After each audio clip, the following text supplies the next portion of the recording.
Hi, Justin. Hello, everybody. How's it going? It's going great.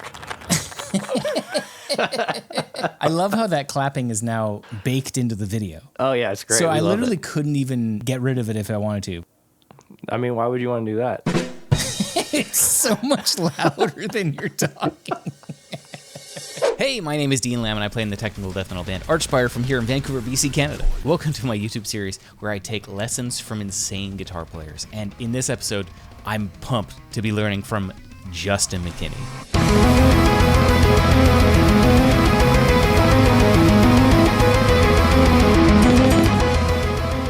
Justin is best known for his work writing and performing in the band The Zenith Passage. Justin is heavily influenced by guitar players like Frederick from Meshuggah or Alan Holdsworth, and The Zenith Passage has been putting out some of the most tightly recorded and aggressive tech death since 2012. In this lesson, we discuss his use of the trem bar and how it's become integral in his playing, our shared love of pinch harmonics and how we achieve them. You back up. You're like backing off the string a little bit. We also talk about our mindset on how to recover when we mess up something on stage, and many other topics. If you want to watch the entire hour-long unedited lesson along with full transcriptions of everything Justin and I both play, hit the join button below the video. Once again, huge thanks to Sweetwater for sponsoring this series. Everything I play that they offer is available in the link in the description. So if you want to find out what tuner I use live or what kind of audio-video equipment I use for video creation and streaming, it's all there. And now I present to you my lesson with Justin McKinney. How long have you been playing with a trem, and is it necessary for you to play guitar with a trem bar? Yeah, it's like muscle memory. Like if I play a guitar without a trem, like I'll reach down anyway, and it's like not there. It's like a phantom limb. But for like riffing, not so much. Besides like, I don't know, like dive bombs and like stuff like that. Because if I hit a bad note, I can just use that and I can get out of my error easily. I think there's a lot more movement in the lead playing. I think it's more similar to like a human voice in a sense, to where you're not kind of just stuck in 12 pitches. Right. Because you have the option of going anywhere you want now. So, you know, like the way you enter a note's fun too.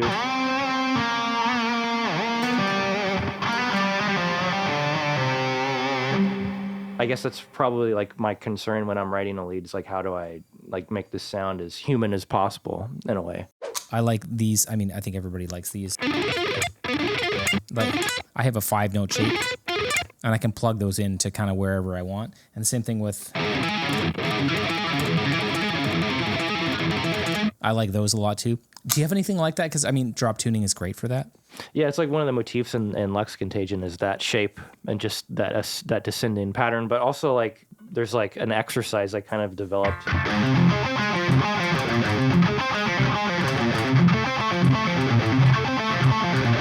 And it's just kind of taking that right hand movement and then just kind of modulating the entire phrase.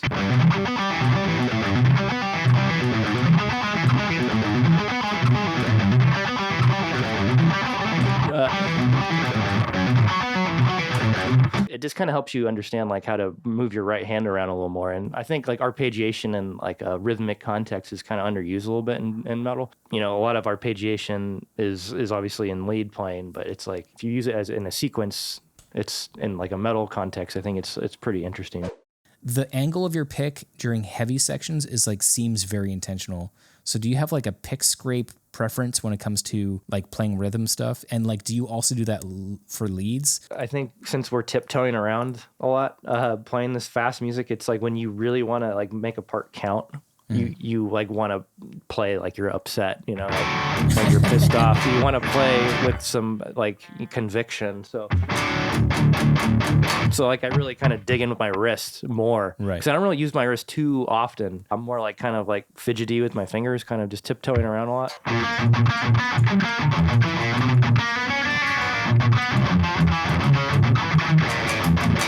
So it's like on that part, like when you really want to like fucking emphasize that part. So I dig in a lot more. I'll use my wrist a lot more. Yeah.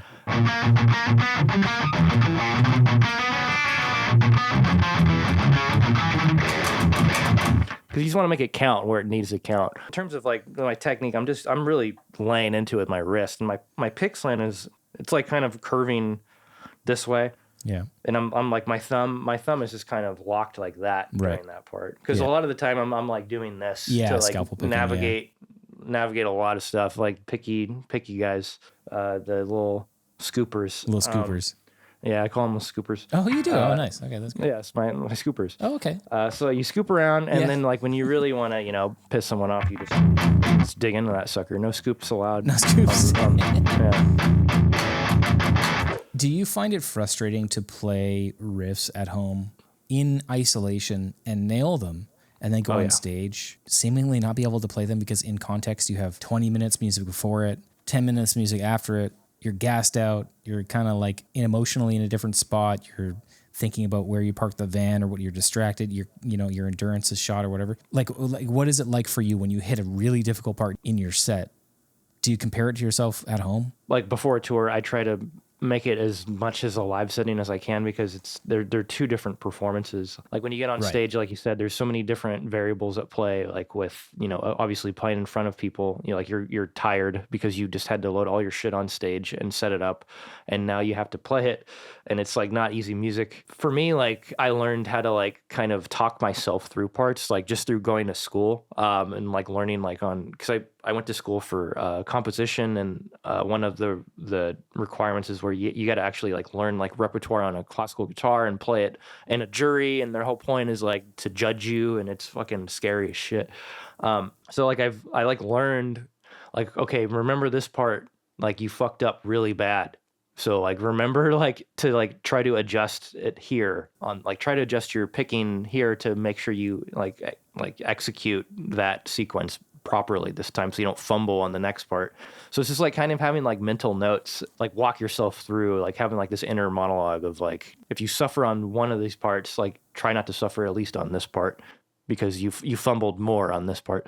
It's just kind of like trying to like hype yourself up and like just being more apparent or being more aware rather of like what you're doing instead of just kind of going into autopilot, you know what I mean? Yeah, it's like in Algorithmic, like there's a really interesting like pinch harmonic, and I've definitely missed it, and it's just like it's like nails on a chalkboard. It's just like it sounds like a Shreds video, you know? Yeah. It's like a weird.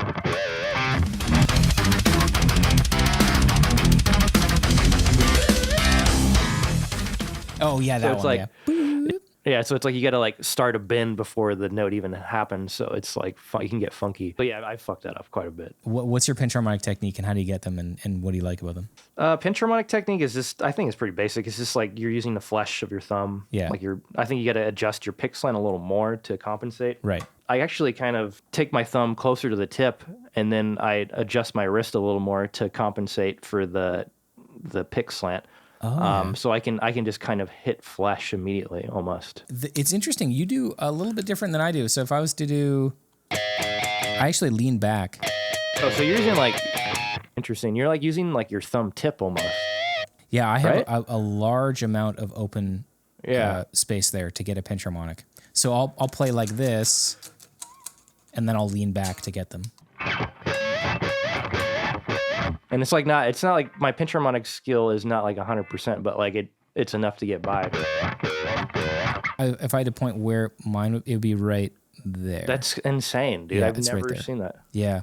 But you're like, you guys do a lot of pinch harmonics, so like We you've do a kind of lot. developed a technique to like make sure you hit like 95% of it, right? Okay. Well, let's not start throwing that out. But if I was to do,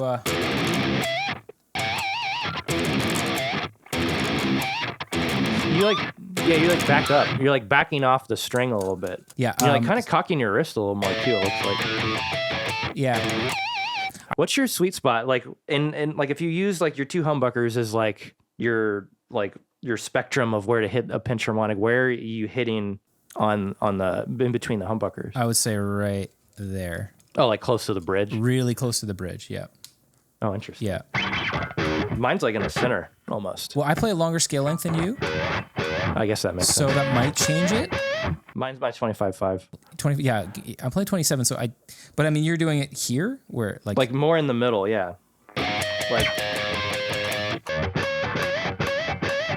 yeah. so I I'm mean, like I'm like kind of like right here, more towards the bridge, but more in the center.